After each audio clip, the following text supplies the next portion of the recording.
हे बैल कधी घेतला आपण? 4 दिवस झालं.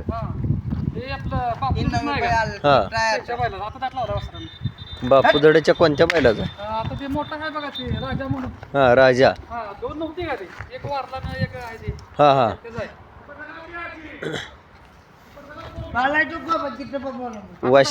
वशा वारला हा. आणि राजात आहे त्या राजाचा. वासरू कोणाकडे होते? ही वासरू लहान असताना त्याच्या जरच्या खाली होतं. हा तिथनं परत इडतलच्या व्यापाऱ्याने नेलं. त्याला बाय अक्क बडो आपण आणलं. अंत बडोला बटीला पेला पुढं मागचं मग ते चौसा आहे का? बर. हो का? आता दात लावला गेला. नाही दुस्सा आहे. आहे का? कवळा दुस्सा. हा. बैल गावला चांगला. हे बॅट सारखेच.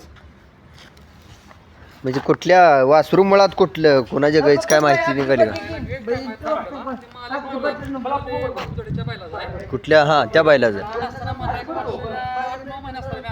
बर बर.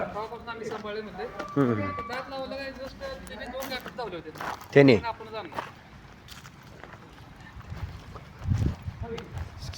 बैल मापाला कलरला चांगलं गाव. ते कोंडी खान आणि हे करंज की आशू जाधव नाही हा. का? मेलेला बैल होय होय त्या बैलाचं. त्यांनी बी आता दात लावलाय जरा. लावला का? लहान असताना जरा लंपी झाल्यामुळं नाही जरा वासरू वापरलं नाही परत. हे वासरू असताना कोणा आहे गाईचं? ही तिथे हे आपलं दत्ता मेजर नाही का आपलं होय. गणपतीवरचं. हा हा हा त्यांच्याकडे होतं. त्यांच्याकडनं परत हे संजू शिंदे नेलं. हा हा त्यांच्याकडनं परत आपण आणला. आपल्याकडे 8-9 महिन्यात लांब चक्कर मारून आलं. वडला लहान आहे नव्हतं. ते आता त्यांना होत नाही आता.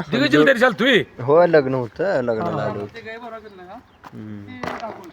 तुमचं वडील मग जोडीदार आले होते त्यांच्या संग आलो चक्कर. सगळी घरात ना आल्यावर अवघड होते ना. बैल बिल काय वासर आहे ते. किती वासरे 4 आहे ती आणि गया बैल बिल बैल नाही. दात लावलाय ना. पाहायला खाली लंपी जाता. बर त्यामुळे ते 2 महिने चांगला लाभतला बैल. लंपीचा चटका झाला हो त्याला. आता तर झालं की इकडं. झालं इकडे क्लिअर झालं. लावले 4-5 कालवड लावले बरं का आपण. मग बरं झालं. 4-5 कालवडी सोडलाय. ते आपला जुना बैल हा जुना बैल. दाताला. दाताला आता कडक संपलाय. तुमचं वडिलाचं हा लहान तुम्ही असता तुमचं वडील आलता नाही वाढत एकदा. हा हा हा त्यो बैल आपल्या पैसे. कोणाच्या गाईचं वासरू काय माहिती लागली का? ते काय माहित नाही. हा. ठिकाणी सुळ्यात तुम्ही हा. सुळ्यात